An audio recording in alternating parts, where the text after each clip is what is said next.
श्री सत्यनारायण व्रत कथा द्वितीय अध्याय। महान संत सूत जी ने कहा, हे ऋषियों, जिन्होंने प्राचीन काल में इस व्रत को किया है उनका इतिहास मैं आप सबसे कहता हूँ। आप सब ध्यान से सुने। अति सुंदर काशीपुरी नगरी में एक अति निर्धन ब्राह्मण वास करता था। वह भूख और प्यास से बेचैन होकर हर समय दुखी रहता था। ब्राह्मणों से प्रेम करने वाले श्री विष्णु भगवान ने उसको दुखी देखकर एक दिन बूढ़े ब्राह्मण का वेश धारण किया। निर्धन ब्राह्मण के पास जाकर बड़े आदर से पूछा, हे ब्राह्मण, तुम हर समय ही दुखी होकर पृथ्वी पर क्यों घूमते हो? हे श्रेष्ठ ब्राह्मण, अपनी व्यथा मुझसे कहो, मैं सुनना चाहता हूँ।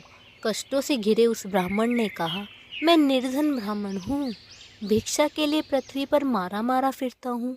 हे भगवान, यदि आप इससे मुक्ति पाने का कोई उपाय जानते हो तो कृपया कर मुझे बताइए। वृद्ध ब्राह्मण का रूप धारण किए हुए श्री विष्णु भगवान तब बोले, हे ब्राह्मण, श्री सत्यनारायण भगवान मनोवांछित फल देने वाले हैं, इसलिए तुम उनका विधि पूर्वक पूजन करो, जिसके करने से मनुष्य सब दुखों से मुक्त हो जाता है। दरिद्र ब्राह्मण को व्रत का संपूर्ण विधान बतलाकर बूढ़े ब्राह्मण का रूप धरे श्री सत्यनारायण भगवान अंतर्ध्यान हो गए। वृद्ध ब्राह्मण ने जिस व्रत को बतलाया है मैं उसको अवश्य विधि विधान सहित करूँगा, ऐसा निश्चय कर वह दरिद्र ब्राह्मण घर चला गया। परंतु उस रात उस ब्राह्मण को नींद नहीं आई।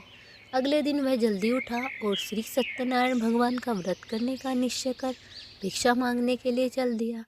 उस दिन उसको भिक्षा में अधिक धन मिला, जिससे उसने पूजा का सारा सामान खरीदा और घर आकर अपने बंधु बांधवों के साथ विधि पूर्वक भगवान श्री सत्यनारायण का व्रत किया।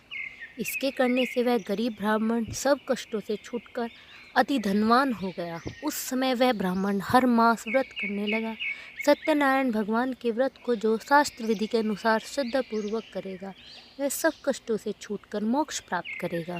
जो भी मनुष्य श्री सत्यनारायण भगवान का व्रत करेगा वह सब कष्टों से छूट जाएगा। इस तरह नारद जी से श्री सत्यनारायण भगवान का कहा हुआ यह व्रत मैंने तुमसे कहा है। हे श्रेष्ठ ब्राह्मणों, अब आप और क्या सुनना चाहते हैं, मुझे कहें। तब ऋषियों ने कहा, हे मुनीश्वर, संसार में इस विप्र से सुनकर किसने इस व्रत को किया, हम सब सुनना चाहते हैं। मुनियों से ऐसा सुनकर श्री सूत जी ने कहा, हे मुनिगण, जिस जिस प्राणी ने इस व्रत को किया है उन सब की कथा सुनो। एक समय वह धनी ब्राह्मण बंधु बांधवों के साथ शास्त्र विधि के अनुसार अपने घर पर ही श्री सत्यनारायण भगवान का व्रत कर रहा था। उसी समय एक लकड़ी बेचने वाला बूढ़ा व्यक्ति वहाँ आया। उसने सिर पर रखा लकड़ियों का गट्ठर बाहर रख दिया और ब्राह्मणों के मकान में चला गया। प्यास से बेचैन लकड़हारे ने विप्र को व्रत करते देखा। वह प्यास को भूल गया। उसने विप्र का अभिनंदन किया और पूछा, हे ब्राह्मण, आप यह किसकी पूजा कर रहे हैं? इस व्रत को करने से क्या फल मिलता है, कृपा कर मुझे बताइए। तब उस ब्राह्मण ने कहा, सब इच्छाओं को पूर्ण करने वाले यह श्री सत्यनारायण भगवान का व्रत है। इन्हीं की कृपा से मेरे यहाँ धन एवं ऐश्वर्य का आगमन हुआ है। ब्राह्मण से इस व्रत के बारे में जानकर वह लकड़हारा अत्यंत प्रसन्न हुआ। भगवान का चरणामृत लेकर और भोजन करने के पश्चात वह अपने घर को चला गया। फिर अगले दिन लकड़हारे ने अपने मन में संकल्प लिया कि आज गांव में लकड़ी बेचने से जो धन मिलेगा उसी से भगवान सत्यनारायण का श्रेष्ठ व्रत करूंगा। मन में ऐसा विचार कर वह लकड़हारा लकड़ियों का गट्ठर अपने सिर पर रखकर जिस नगर में धनवान लोग रहते थे ऐसे सुंदर नगर में गया। उस दिन उसे उन लकड़ियों का दाम पहले दिनों से चौगुना मिला।